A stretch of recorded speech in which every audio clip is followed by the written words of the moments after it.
Amanecer.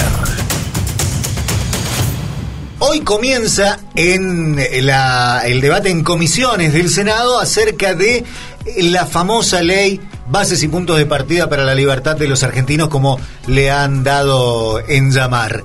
Media sanción ya tienen diputados. Ahora, hasta acá nos enteramos todos. Ahora, ¿qué trae la ley Bases? Porque son como muchos artículos, ha tenido muchas idas y vueltas, eran 600, después eran 300, después no sé cuántos son. Era un copy-paste. Ya me perdí. Entonces le pedimos al profe Alberto Martínez del Peso, nuestro columnista político, que nos ilustre sobre este tema. Primero, buen día, Alberto, ¿cómo le va, profe? Buen día. Bueno, sí, vamos a apelar a la paciencia de la oyentada para que pueda seguirnos, y nosotros también, porque vamos a estar hablando de algo que viene de antes, de que empezó en enero, se modificó, se está discutiendo, con lo cual se puede modificar, claro, y el mismo proceso determina qué es lo que va a terminar saliendo, porque por ejemplo hay una discusión de que el texto que se terminó publicando es diferente al que se votó, con lo cual todo está medio sujeto a una discusión constante, y para mí eso atenta contra justamente entender de qué trata la ley. Así que lo vamos a tratar de ir leyendo más o menos en vivo, para que se entienda qué es lo que hay adentro, y mientras tanto lo comentamos. Dale, a ver, primero, ¿por dónde arrancamos? ¿Por dónde nos conviene arrancar? Bien, arranquemos entonces, como bien dijiste vos, ya por el título de la ley, que ya nos dice un montón en cuanto a lo que es el punto de partida. Y acá, contextualizando un poco, es lo que ya veníamos hablando antes de lo que se votó el año pasado, y es que tenías dos proyectos: uno que te planteaba una reforma total de la Argentina, que era el de Milei, y uno de más estabilización, de seguir en el mismo rumbo pero mejor, que era el candidato Massa. Se votó la reforma total. Entonces fíjense cómo se llama la ley, que no es ingenua, que es la ley de bases de punto de partida para la libertad de los argentinos, como ya lo leíste mejor vos. Y hacía referencia Gabriel. También a este texto de Alberdi, claro, sí, 100 años atrás.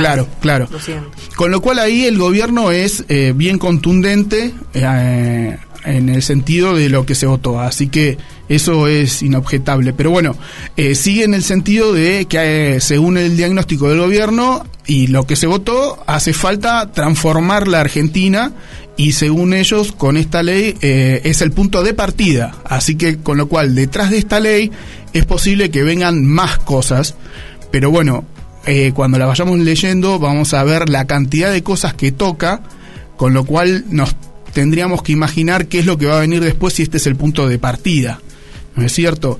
Y después siempre esa palabrita que es la libertad, que lo hemos hablado en otras charlas, que es lo mismo que desregulación, pero esta ley, para seguir metiéndonos un poquito en el espíritu, también le está abriendo la puerta a lo que son las privatizaciones a través de lo que vendría a ser la reforma del Estado, con lo cual no solamente toca ciertas partes de la economía, desregulándolo, como habíamos visto ya con el DNU, porque también está el DNU de por medio, con, por ejemplo, los contratos de alquiler. Ahora se rigen por un DNU y no por la ley anterior. Con lo cual ya nuestras relaciones comerciales cotidianas ya están, por lo menos en locador-locatario, ya están modificadas.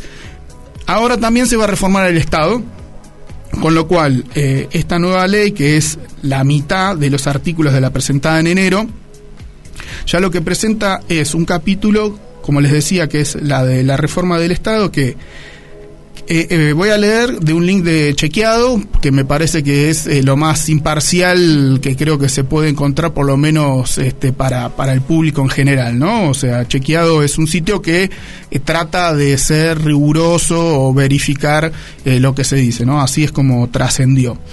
Entonces, lo que habla de la parte de reforma del Estado es: se declara empresas sujetas a privatización a Aerolíneas Argentinas, Energía Argentina S.A., Radio y Televisión Argentina e Intercargo.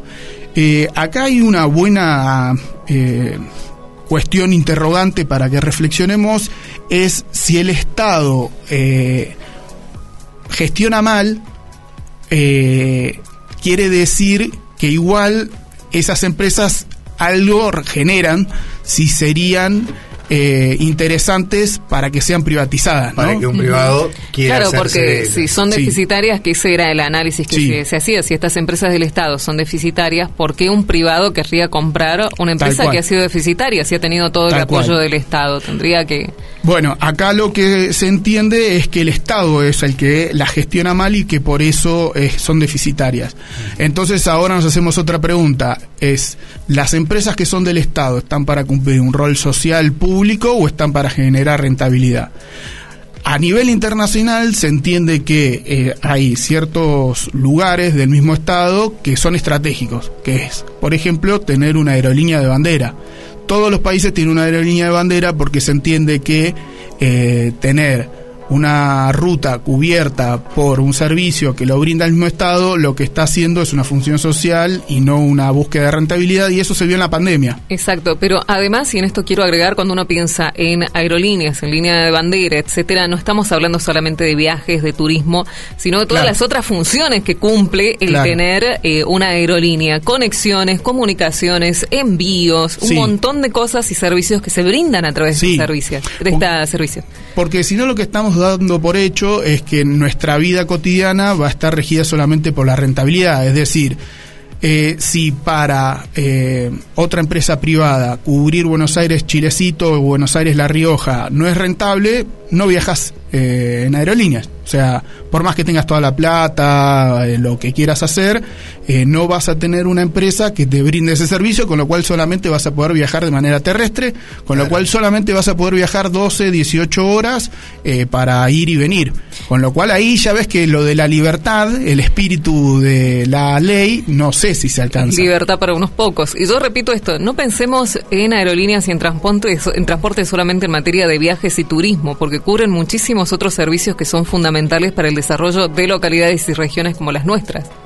Sí, por eso, o sea, el chileciteño tendría que prestar atención a esto que es la desregulación o privatización, porque tal vez se vea con que su libertad se ve mancillada, porque la rentabilidad es más importante que pueda viajar en una aerolínea y no pasarse 18 horas arriba de un transporte terrestre, lo cual te lleva a que por lo menos si tenés que ir a Buenos Aires necesitas de 3 noches, porque es una noche para viajar, una noche que vas a tener que pasar ahí y otra noche para volverte. En cambio, poder viajar en una aerolínea hace que, no te digo que puedas ir y volver en el día, pero por lo menos no vas a necesitar 3 noches. Otro de los recursos, mejor dicho, de las empresas que se privatizan es con respecto a los recursos estratégicos como el nuclear y lo que es los yacimientos carburíferos, el petróleo. Sí. Bueno, esto ya lo hemos hablado, en un mundo donde la energía es estratégica, cada vez está más cara y los países prácticamente están replanteando una nueva geopolítica en torno a este eje. El gobierno plantea una privatización con una salvedad, que es que el Estado tiene que seguir con acciones quedándose con el 51%, ¿no? Con la mayoría. La mayoría de las acciones. Entonces ahí también vemos, si se quiere, de esto de lo de la libertad, que va un poco a contramano de lo que está pasando a nivel mundial, ¿no? Porque muchas veces se discute si el gobierno es un nuevo menemismo, en donde lo que se está haciendo es tratar de llegar a aquello que no pudo hacer Macri o no pudo hacer el menemismo. Bueno, el menemismo, el clima de época era otro, era caída del muro de Berlín, consenso de Washington, ola neoliberal. Entonces eso era, si se quiere, lo que se estaba discutiendo a nivel mundial. Bueno, hoy por hoy a nivel mundial no se está discutiendo privatizar tanto las aerolíneas de bandera como la energía eléctrica como el petróleo. Entonces eso genera consecuencias a muy largo plazo, y por eso es tan importante que sepamos que se está discutiendo en esta ley, porque el impacto es a un muy largo plazo, ya se está hablando de 30 años, ¿no, Tamara? De especialistas. Sí, de especialistas que están hablando acerca, porque hay un apartado de la ley que vendría a ser el RIGE, lo que se conoce por sus siglas, donde, y que es a lo que le tenemos que prestar mucha atención, porque en 30 años no va a ser modificable, no vas a poder tener acceso a recursos estratégicos durante 30 años, lo cual hace mucho ruido, donde tus recursos naturales van a poder ser explotados casi como se explotaba, por ejemplo, el Famatina en la época en la que nos pusieron el cable carril, donde no te quedabas con nada, y no lo vas a poder modificar en 30 años. Sí, eso lo que hace es darle mucha libertad a quien se haya planteado una relación contractual o comercial, en donde por más que venga un gobierno que modifique esa ley, le activa un artículo automático que puede ir a hacer la denuncia al CIADI, que es un tribunal internacional, para que el país respete el acuerdo. Respete lo que se habló. O le pague una compensación. Claro. En general, el CIADI, donde cualquier privado llega, se falla a favor del privado. Entonces, eso, si se quiere, le pone un cepo a cualquier modificación que se quiera hacer a partir de que se sanciona esta ley. Entonces, si ya estamos hablando de que se modifican áreas del Estado, de que estamos hablando de privatizaciones y que además quien quiera invertir en la Argentina tiene una cláusula que lo protege de acá a 30 años, de que si viene un gobierno con otro viento político, todavía él puede regirse con esas condiciones bajo amenaza de que si se le alteran las condiciones va a ir a denunciar a la Argentina al CIADI, lo cual es terrible. Y en esto quiero agregar un par de puntos interesantes, que no es un artículo inspirado en países del primer mundo. Los que se manejan con una regulación similar son países como Perú, que lo hacen ya hace más de 20, 30 años, donde su economía no ha crecido por la explotación de sus recursos mineros y naturales por parte de privados. Bolivia, países de África y la India, y no son países que en estos años hayan crecido exponencialmente en su economía. Sí, hay una buena discusión entre si crecimiento es desarrollo, es decir, que aumenten tus exportaciones y que te ingresen más divisas y que crezcan tus reservas, mejore tu tipo de cambio. Bueno, eso evidentemente es un dato positivo, pero después da la otra cuestión, si justamente a lo que apunta este gobierno es a ordenar la macroeconomía. Bueno, ¿hace falta que la Argentina tenga reservas, mejore su tipo de cambio? Sí, seguro. Ahora, ¿bajo qué condiciones se va a dar? O sea, ¿va a haber un desarrollo tecnológico sostenido que acompañe ese crecimiento? ¿Va a haber una distribución del ingreso que logre que los ingresos mínimos suban? ¿Se van a mejorar las jubilaciones? ¿O va a ser una mayor concentración de la riqueza? ¿Qué es lo que pasa? Y ya hemos hablado por ahí, la clase me sale, perdón, sale el profesor de educación. La vez pasada, la columna pasada, en relación a que con estas modificaciones el gobierno lo que busca es primarizar la economía y hacerla más extractivista. Entonces, ¿eso va a mejorar la macroeconomía? Es muy probable que sí, pero a riesgo de lo que también ya hemos hablado, que la Argentina tiene una economía, para decirlo así, un poco deforme. O sea, nunca ha logrado ser netamente exportadora y nunca ha logrado ser netamente industrial.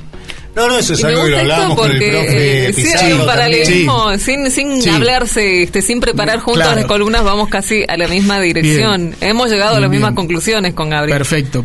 Así que políticamente y económicamente estamos hablando de lo mismo, de lo que va a ser el impacto. Entonces, ¿crecimiento quiere decir desarrollo? Bueno, no lo sabemos. Aunque haya gente que se enoje, pero estamos llegando a las mismas conclusiones. Sí, se puede arreglar. Me voy a poner después, sigámoslo, y después recuérdenme que me pongan abogado del diablo. Dale. Porque yo pienso, puedes arreglar tu macroeconomía, pero a costo, y esto lo dijo Gabriel, nuestro economista, la columna pasada, a costa de dejar un montón de gente afuera. Entonces, las reglas para unos pocos quedan siempre en la cúspide de la pirámide, y de ahí de la cúspide tenés un vacío enorme de gente que ha quedado afuera de esa macroeconomía. Sí, tal cual. Por eso lo de ese título de bases y partida, la libertad, bueno, Es muy interesante en la dialéctica del gobierno, pero en cuanto a lo que vemos del impacto, no tiene tanto que ver en ese sentido. Algo que me interesa tocar también es lo del empleo público. Es decir, quien presente una relación contractual con el Estado, ¿no? Porque es interesante también ver cómo está cruzado la definición de empleado estatal. Bueno, ¿todos los empleados estatales son en empleo público? Sí. ¿Todo el empleo público es empleo estatal? Y no sé. Y hay un buen ejemplo, me parece a mí, con respecto a lo que es el valor público del trabajador público, y es que supuestamente también tendría que brindar rentabilidad. Bueno, hagamos un ejercicio que por ahí es un tanto tirado de los pelos, pero si los bomberos nos tendrían que cobrar después de que apagan el incendio de nuestra casa, ¿cuánto nos tendrían que cobrar? ¿No? Entonces ahí uno empieza a darse cuenta de que no todo empleado público necesariamente tiene que estar sujeto por la rentabilidad, sino que tiene que brindar un servicio a la comunidad, como se dice. Entonces me parece que el de los bomberos es el mejor ejemplo de empleado público para mostrar lo que es el valor público necesario, que no tiene que estar regido por una rentabilidad. Bueno, en este nuevo clima de época, el empleado público, si ya en el capítulo anterior estábamos hablando que las empresas necesariamente tienen que ser privatizadas porque generan déficit, se da un conjunto de herramientas de esta nueva ley en donde al empleado público, por ejemplo, se establece respecto a lo que es paro o movilización, descuentos de los días, y básicamente voy a pasar a leer: aquellos trabajadores que realicen una huelga se descontará un proporcional por las horas no trabajadas sin ningún tipo de sanción administrativa, y establece que aquellos funcionarios de órganos u organismos que sean eliminados serán pasados a disponibilidad por hasta 12 meses y que después serán desvinculados de la Administración Pública Nacional si no se consigue otro puesto, ¿no? O sea, pero ese artículo no sería anticonstitucional, sí, porque va en contra del artículo 14 bis, sí, que está en la Constitución. Sí, sí, pero bueno, se está tratando. O sea, eso es lo mismo que por ahí charlamos en otras columnas. La ley modifica tantos aspectos que termina siendo casi inconstitucional, porque le da al Ejecutivo la potestad de tener facultades que en la Constitución no se le puede dar al Ejecutivo. Exacto. Como son las delegaciones de facultades. Claro, las facultades extraordinarias, sí, que lo estaría pidiendo, sí, porque sí, el contexto tampoco lo da. O sea, sí, se reconoce en ciertas situaciones extremas, como fue la, sí, crisis sanitaria en su momento. Tiene que ser delimitado un tema y en un tiempo establecido. Con lo cual, lo que da la idea es como de ser quirúrgico. Pero esta ley le está dando, bajo lo que son las facultades de la crisis económica, 2 años de facultades delegadas. Entonces, si se quiere, mi ley va a tener 3/4 de su gobierno poderes extraordinarios, ¿no? Porque podemos decir que las facultades... Es bueno eso, aclarar el término, porque sí, escuchamos facultades delegadas, y sí, esto significa que puede hacer más de lo que podría hacer en un contexto normal, donde, claro, tiene que haber un balance entre los diferentes, sí, poderes. Sí, por ejemplo, lo que está prohibido en la Constitución es que se legisle, el Ejecutivo no puede meterse en materia fiscal o impositiva, con lo cual ya toda la discusión de lo que son las partidas a las provincias, lo que son los fondos coparticipables, bueno, eso no se puede hacer. Entonces ahora está en discusión porque lo que está rigiendo es el DNU, porque hasta ahora no se analizó tampoco ni la Corte Suprema, que también tendría que ser un poder fundamental en todo esto que se está discutiendo, y está eligiendo, si se quiere, no elegir. Entonces dice que es un problema de la política y que se mantiene al margen y que la política lo tiene que resolver. Bueno, un DNU que abarque tantas situaciones, temas, elementos, prácticamente viola el sentido de un DNU, que es decreto de necesidad de urgencia, que es acotado y limitado en el tiempo. Bueno, esta ley viene a reglamentar lo que ya está rigiendo por el DNU, y más todavía. Uh-huh. Entonces, esto de facultades delegadas es en el sentido que el legislativo le está dando al ejecutivo, pero el resultado son poderes extraordinarios, es decir, cosas que en circunstancias normales no se podrían hacer, el ejecutivo lo puede hacer, por ejemplo, en materia fiscal, que eso está penado. Y después la Constitución pena que los legisladores que le brinden facultades extraordinarias al Poder Ejecutivo también están penados hasta como traidores de la patria.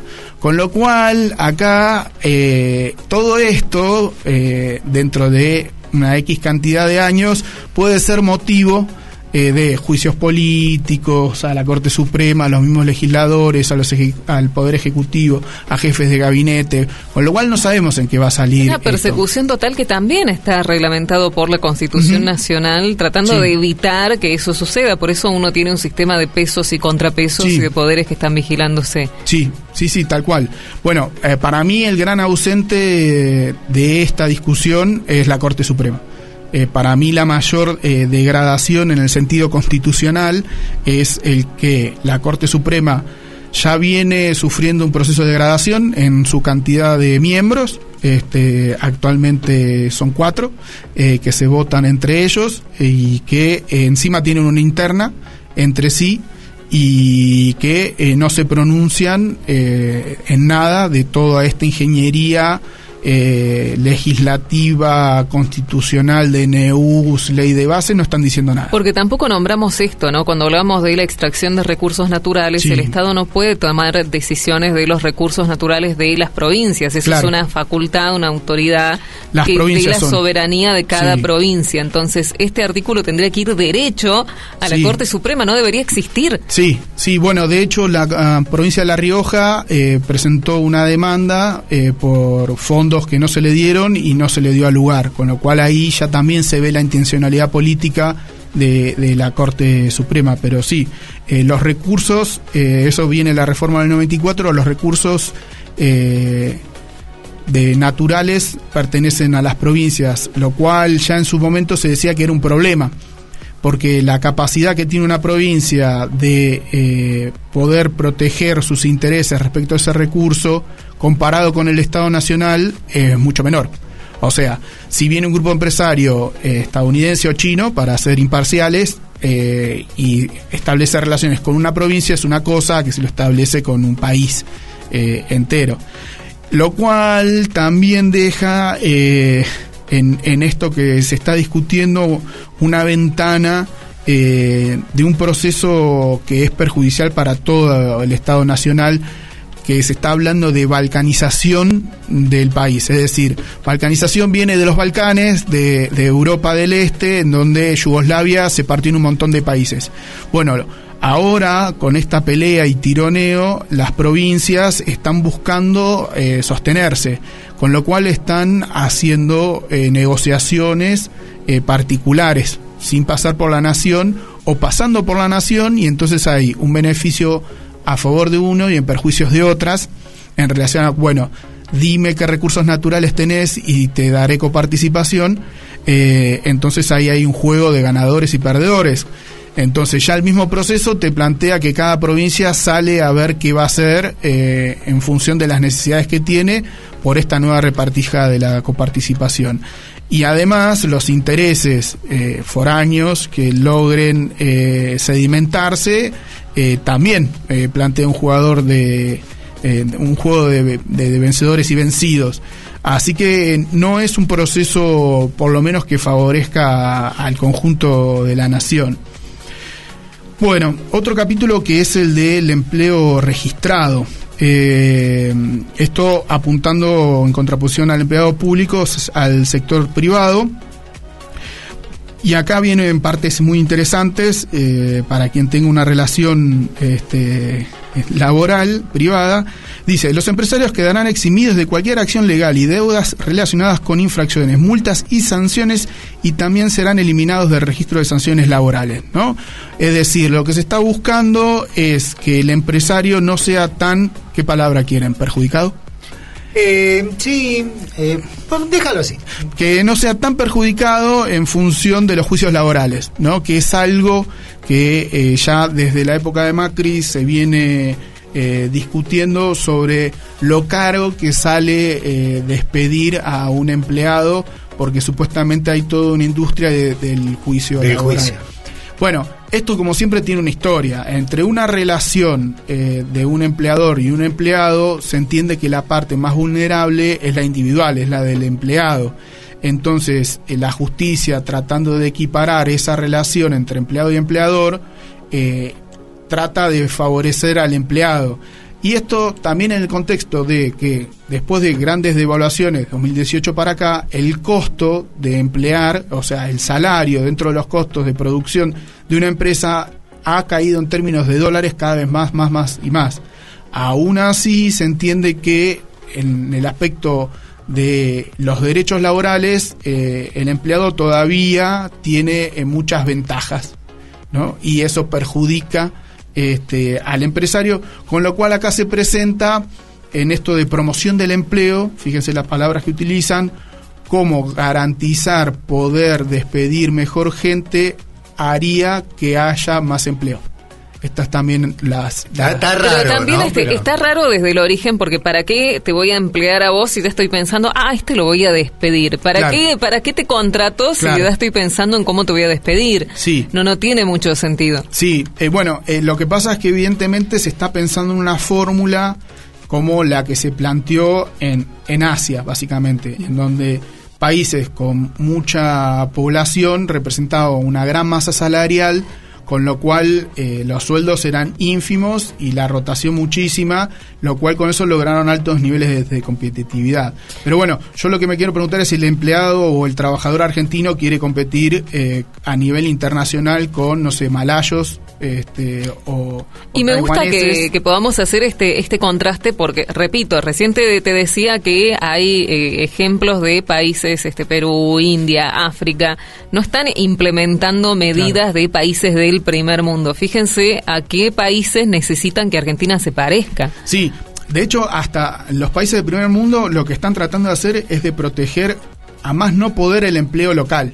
O sea, el trumpismo es la reacción política de la crisis laboral en los Estados Unidos post-crisis 2008. Mucha población blanca quedó desempleada, ¿no? Lo que se llama el cinturón del óxido, lo que era Detroit, en donde se construían autos, y bueno, todo eso después de 2008 entró en crisis y cerró y expulsó mucha mano de obra, y ese es el caldo de cultivo para el trumpismo, que el trumpismo lo que está tratando de hacer, o sea, en la figura de Trump, es volver a que se produzca lo que no se producía o lo que se produce ahora en China, ¿no? Voy de nuevo. Trump está obligando a empresas estadounidenses a que vuelvan a producir en Estados Unidos y dejen de producir en estos países de Asia, que es al modelo al que quiere llevarnos este gobierno, que es a competir por un plato de arroz, si se quiere. Entonces, ahí ya tenemos lo de la libertad, que era el título de nuestra querida ley que se está tratando ahora, que falta que sea tratada en el Senado. Bueno, lo que nos permite son relaciones laborales más dinámicas, pero bueno, en un espíritu de en base a los costos y la rentabilidad.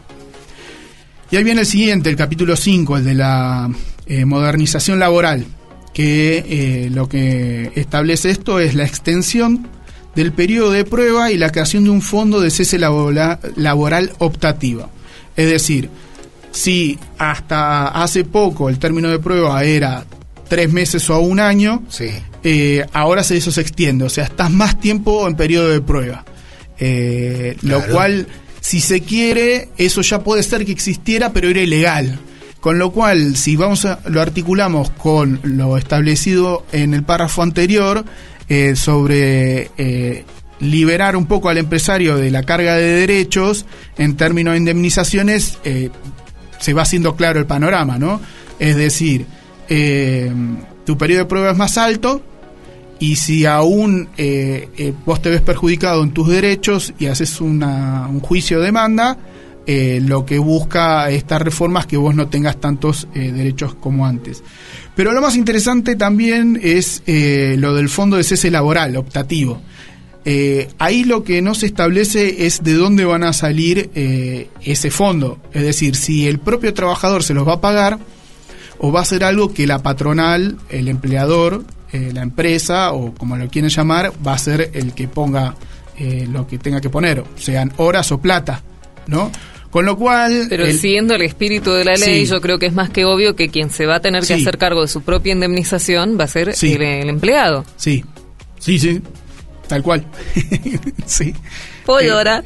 Sí, o sea, siguiendo el sentido de la ley y no muriendo de literalidad, lo que podemos esperar es eso, que determinan los convenios colectivos de trabajo como una alternativa a las indemnizaciones, dice acá los amigos de Chequeado. O sea, ya el costo por despedirte, que vendría a ser la indemnización, no sale de quien te despide, sino que sale de lo mismo que vos hayas acumulado, y por eso se llama cese laboral optativo, ¿no? Entonces... bueno, pero acá me gustaría agregar que durante gobiernos pasados hubo grandes empresas que se fueron, que dejaron a los empleados sin la correcta indemnización o con una parte de esa indemnización, y fue el Estado el que se tuvo que hacer cargo de apenas un porcentaje de la indemnización de los propios empleados. A nosotros nos pasó acá con Ribeiro, por ejemplo, el caso de Farabaila, que se fue de Argentina para Chile y dejó un montón de empleados sin la indemnización correspondiente. Sí. Y si a eso le sumamos, para seguir con nuestro panorama alentador, la modificación en lo que son las jubilaciones, en eliminar la moratoria, lo que también se va alterando, si se quiere, a lo largo del tiempo, es el sistema de reparto. ¿Qué es el sistema de reparto? Bueno, se entiende que la población activa que está trabajando está pagando las jubilaciones de quien ya fue saliendo.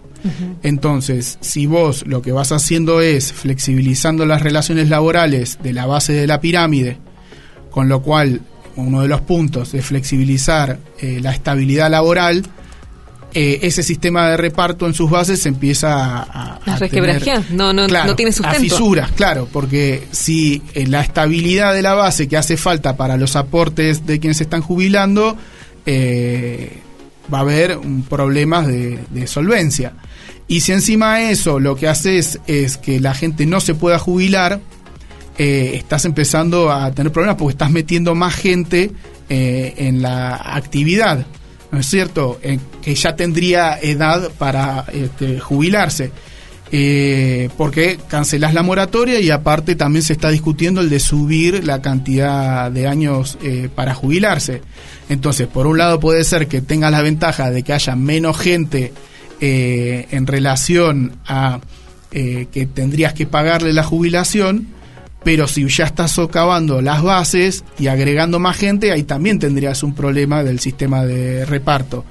Bueno, con lo cual, en síntesis, pareciera que muchas de estas cuestiones que son inviables en realidad son establecer una política de shock que ponga en crisis muchos ámbitos que se venían dando hasta ahora, como por ejemplo el sistema de repartos, para ir a un sistema de privatización de lo que son las jubilaciones, que es lo que en el menemismo se llamaban las AFJP. Que no funcionaron. No, la verdad que el criterio de rentabilidad para eso en realidad se dedicó a una timba, porque vos cuando vas aportando vas generando un fondo que el día de mañana cuando salís del circuito te tuvieran que dar. Bueno, las empresas en ese tiempo lo que hacían era ponerlo en un juego financiero, una timba, y eso al final representaba pasivos.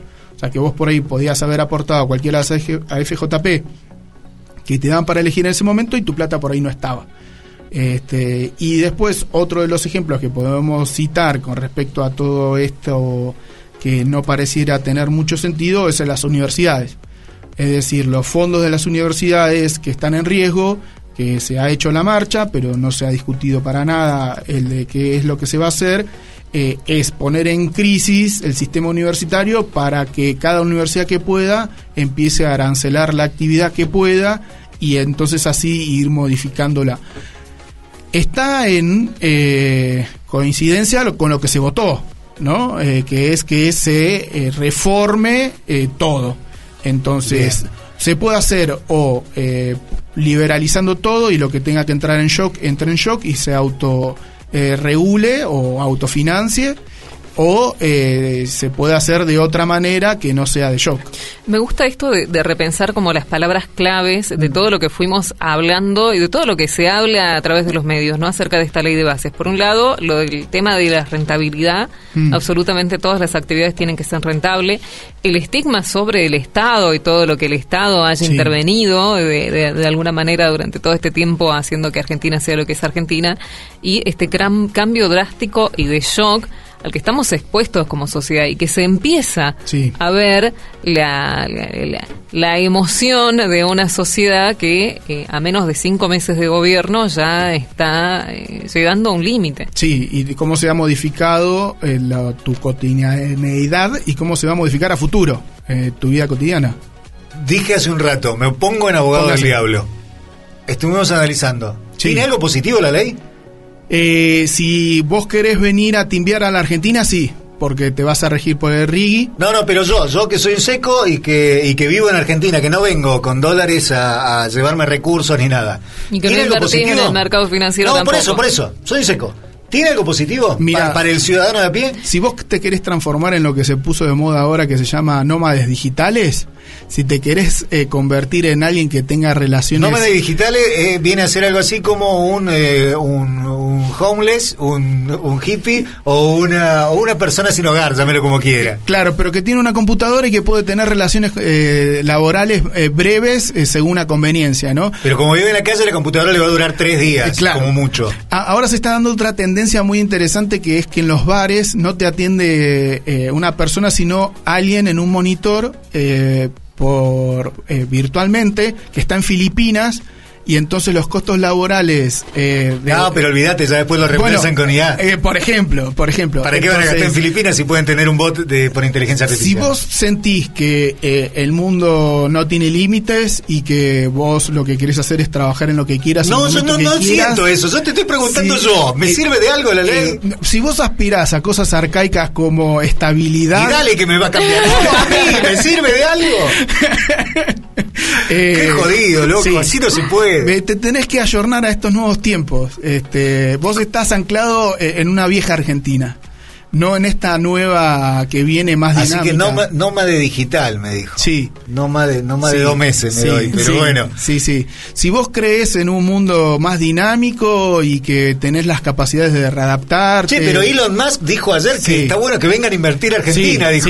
Algo habrán charlado eso. Algo le vendieron, ¿no? Tal cual. Bueno, pero de eso también es un tema que quiero traer a colación, porque nos ponen la foto de que, se reunió con el de la FIFA, con Elon Musk, se sacó la foto con Trump. La foto con Trump salió 30 millones, 30 millones de pesos, que fueron 30 segundos, porque el tiempo estimado... Moluca le cobraba menos. O sea, Trump no es ningún tonto, con eso va financiando él también su campaña, así es su imagen. Sacarte la foto con Trump tiene ese costo y fueron 30 segundos de reunión, entre comillas, que después para el marketing te sirve. La foto con Elon Musk tiene un costo también, no es una reunión empresarial, sino que es simplemente la foto para subir a redes y que vos digas, mirá, se juntó con Elon Musk. Sí, eso da mucho marketing, claro, pero así en la prédica de este gobierno, de la casta y de que se genera mucho gasto y que, no sé, por ejemplo... Que no hay plata. Y no hay plata y de que están vendiendo todo, no sé, vendieron las flotas de lo que eran los automóviles, el parque automotriz del Congreso, de la Cámara de Diputados y Senadores, como para dar un mensaje de austeridad. Por el otro lado, el presidente hace viajes que no son oficiales, sino que son personales. Bueno, este mes tiene 2 viajes a España, porque España está en plena campaña electoral, va a hablar con la gente de Vox, y tiene 2 viajes a España, donde no se va a juntar con Pedro Sánchez porque se peleó, pero están viendo si se llega a juntar con el rey de España. Claro. Bueno, ahí hay algo interesante de cómo alguien que se dice anarcocapitalista o liberal se puede juntar con ultranacionalistas que en Europa son considerados fascistas. Eso también es interesante dentro de la retórica del gobierno o de su grupo político, que se autoperciben libertarios, pero después se juntan con todo lo que es considerado ultraderecha o fascismo en Europa, ¿no? Que en Europa todo lo que es fascismo no es algo menor. En Alemania tienen sancionado el de que no podés negar el Holocausto bajo pena o sea, te meten en cana si negás el Holocausto, y aún así actualmente la tercer fuerza en Alemania está haciendo el ultranacionalismo. Entonces no sé cómo liberales que creen en Alberdi se juntan con ultranacionalistas. Bueno, no sé, yo imagínate, si no lo sabés vos, yo puedo saber mucho menos. ¿No? Sí. Pero bueno, disfrútenlo, ¿no? Ahora, ustedes lo pidieron al profesor Alberto Martínez del Peso para que nos aclare esto. Disfruten de todo esto que nos ha contado, porque te da un tema para conversar en casa. Claro. Que después se agarren de las mechas, bueno, es otro tema. Sí. Pero salió bien esta columna, que veníamos yo creo que sí, leyendo en vivo, no salió aburrido, nos sacamos cosas que parecían que estaban ahí pero escondidas. Nos han quedado cosas, pasa que también podemos hacer las 3 horas de programa con Alberto. Pero han quedado cosas muy claras que yo repito, me alarma de que no se analice con esta profundidad en medios, no sé, de escala más nacional, qué sé yo, paso a paso, o los puntos más álgidos de y son esta casi ley. 300 artículos, nosotros tocamos 3 capítulos. Bueno, es que por eso te digo, si no, nos tenemos que dejar hacer una maratón de 48 horas de análisis, pero bueno, no se da, encima no se da ni a favor. Porque no hay, ponerle los medios que están a favor de los medios oficialistas, llamémosle, no hacen análisis, mira qué bueno este artículo, porque no, por eso te preguntaba, porque quería saber si había algo bueno. Claro, no para quien... El encuadernado está bueno. Claro, de la ley está muy bonito. Si sos Elon Musk, está buenísima la ley. Bien. Eso sí, pero no sé... Una vez tuve un desodorante que decía Musk, igual, pero nada más que eso, nada más que eso. Bueno, Alberto, muchísimas gracias. Bueno. No sé si decirle muchísimas gracias, me amargo, cada vez que viene me amargo. Llegamos y estamos todos bien, todos contentos. Después claro. Bueno, pero es divertido echar un poco de luz sobre cosas que están ahí y que van a salir, ¿no? Así como los gremlins. El tema es cuánto nos van a salir. Pero bueno, Alberto, muchísimas gracias y hasta la próxima. Gracias a ustedes. El profesor Alberto Martínez del Peso es nuestro especialista, él es licenciado en Ciencias Políticas, politólogo, analista político, y de esta manera nos ayudaba a apenas puntuar algunos de los temas de la que sería muy bueno que todos analicemos, y si tenemos alguno que entienda un poquito más, nos apoyemos en esta persona para saber de qué están hablando nuestros representantes. No te olvides, hoy comenzó el tratamiento en comisiones en el Senado para lo que sería la sanción completa de la llamada Ley Bases. Hoy puede ser.